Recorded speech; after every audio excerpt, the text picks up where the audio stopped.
Кинеска фирма за иновации пројави интерес за иновацијата која ја смислија петмината гимназијалци од гимназијата Славчо Стојменски. Сепношколката Гордана Арсова вели дека тимот се подготвува за надпреварот во Брисел, чиј фонд е 1 милион евра.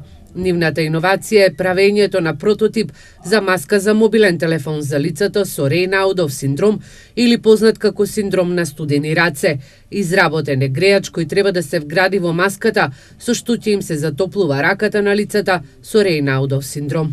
Имам заинтересираност од кинеска фирма за инвестиции, се вика Fosun, тие ни пратија имејл со тоа што треба да извршат еден вид на истражување, маркетинг, истражување како ќе се пласира производот на маркетот.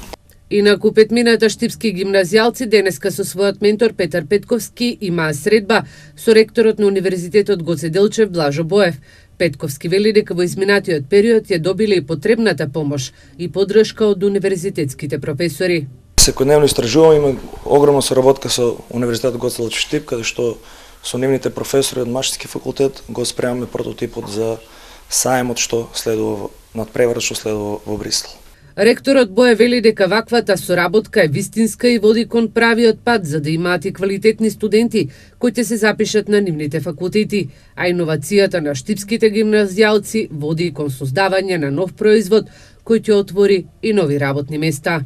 Во секој случај со гимназијата имаме и други соработки кои не само што се однесуваат на помош преку едукацијата, меѓутоа и некои конкретни помоши кои веројатно ќе следат во иднината која довеќе во отварање на некои простори кои ќе бидат опремени од страна на Универзитетот во средното училиште во градот Штип и мислам дека тоа е една добра пракса за големо поврзување на целокупното образование во еден систем на квалитетно образование што може да доведе до квалитетни, да кажеме, студенти. Петмината средношколци од Штипската гимназија Славчо Стојменски претходно ја освоија првата награда на меѓународниот надпревар за стартапи во категоријата за електронско здравство, со што им го отвори патот кон надпреварот во Брисел.